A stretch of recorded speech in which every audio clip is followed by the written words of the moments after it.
Students welcome to MD educations.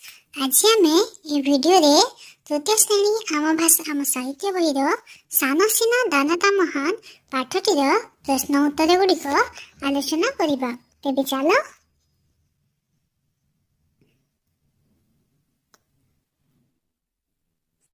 अभ्यास number 1 आस ठीक उत्तर की बाछिबा एवं ता पाखरे ठीक चिन्ह देबा।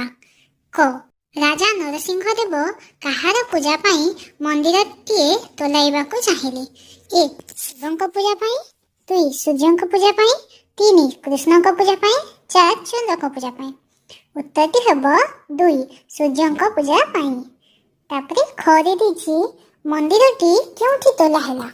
1 महानदी मूଳରେ, 2 चंद्रभागा महाणरे, 3 ब्राह्मणी नदी कूलरे, 4 बैतरणी कूलरे।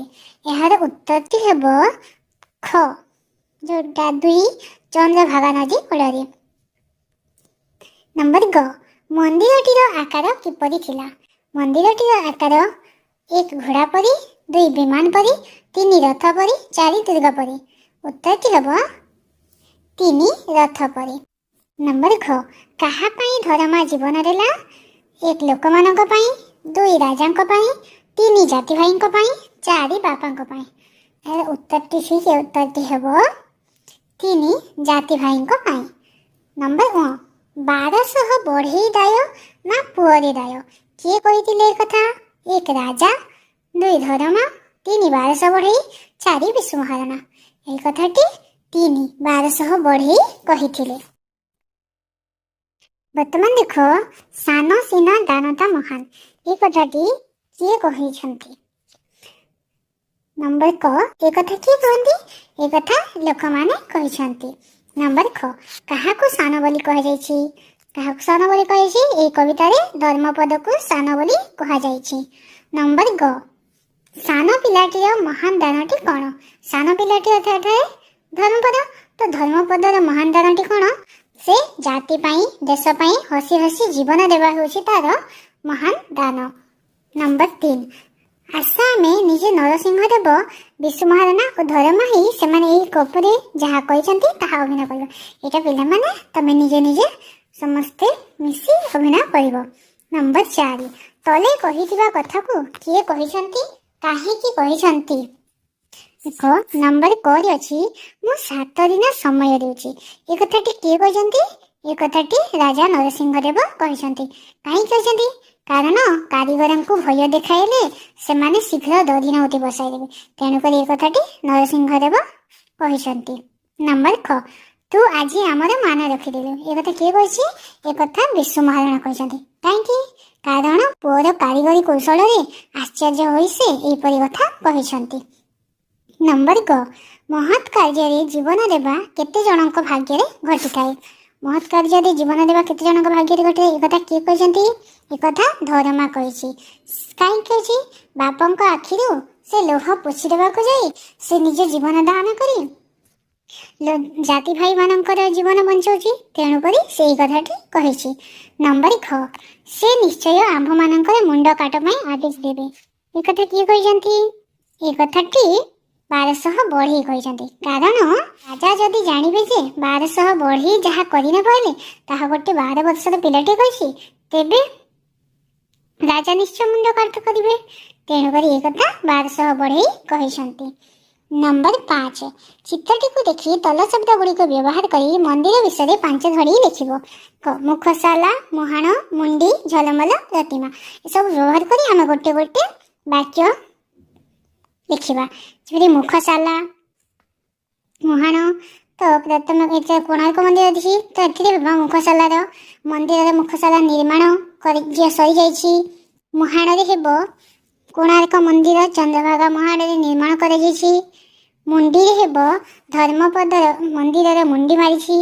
झलमल हेबो गछलता फूल फल देवादेवी पशुपक्षी मनुष्य आदि मूर्ति रे मंदिर किपरि झलमल करिछि। प्रतिमा मंदिर सिंहासन रे सूर्यंकर प्रतिमा रही अछि। एबे नंबर 6 मूषाटी काहाकू क्यों विनती देले से गोटे रेखा उपयुक्त जोड़ा शब्द पाइबो।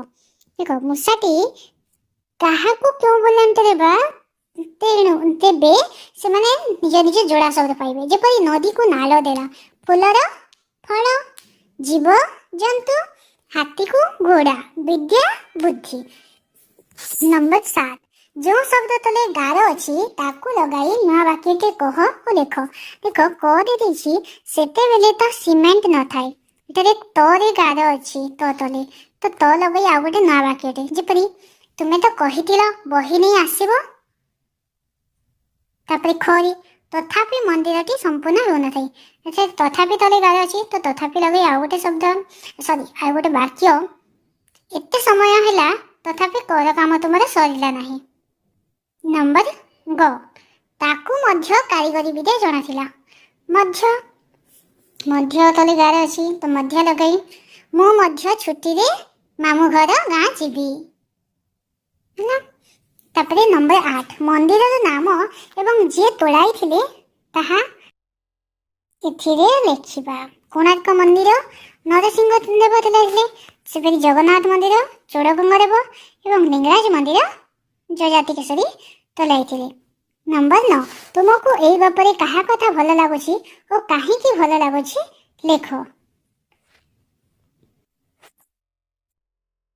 ମତେ ଏଇ ଗପରେ ଧରମା କଥା ଭାରି ଭଲ ଲାଗୁଛି, କାରଣ 1200 ବଢ଼େଇ ଦେଉଳର ମୁଣ୍ଡ ମାରି ପାରିନଥିଲା ବୋଲି ଧରମା ପରି ଛୋଟ ପିଲାଟିଏ ରାତିକି ମଧ୍ୟରେ ଦେଉଳର ମୁଣ୍ଡି ମାରି ପାରିଥିଲା।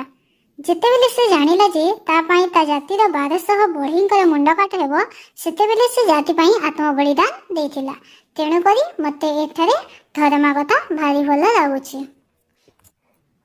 ନମ୍ବର 10, ଧରମା ଜାତି ପାଇଁ ଦେଶ ପାଇଁ ଜୀବନ ଦେଲା। ତୁମେ ଦେଶ ପାଇଁ କ'ଣ କହିବାକୁ ଚାହୁଁଛ?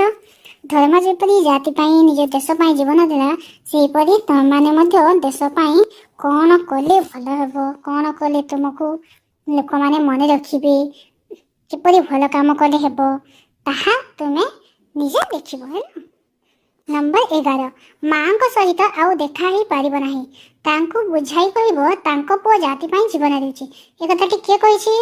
ଏ କଥାଟି ଧରମା କହିଛି। ତାହାକୁ ତା ବାପାଙ୍କୁ କହିଛି ଧରମା।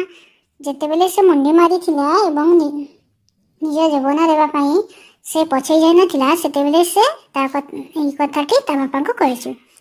ଜାତି ପାଇଁ ପ୍ରାଣ ଦେଇଥିବା ଆଉ କେତେ ଜଣଙ୍କ ପିଲାଙ୍କ ନାମ ଲେଖ। ଜାତି ପାଇଁ ପ୍ରାଣ ଦେଇଥିବା ଆଉ କେତେ ଜଣ ପିଲା, ଯେପରିକି ବାଜି ରାଉତ ଆଉ ବିର୍ସା ମୁଣ୍ଡା ହେଲା।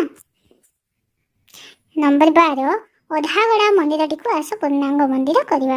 ଏ ମନ୍ଦିରଟିରେ ଅଧା ଗଢ଼ା ହେଇଛି, ଏଇଟାକୁ ନିଜେ ନିଜେ ପେନସିଲରେ କରିବ। Thank you.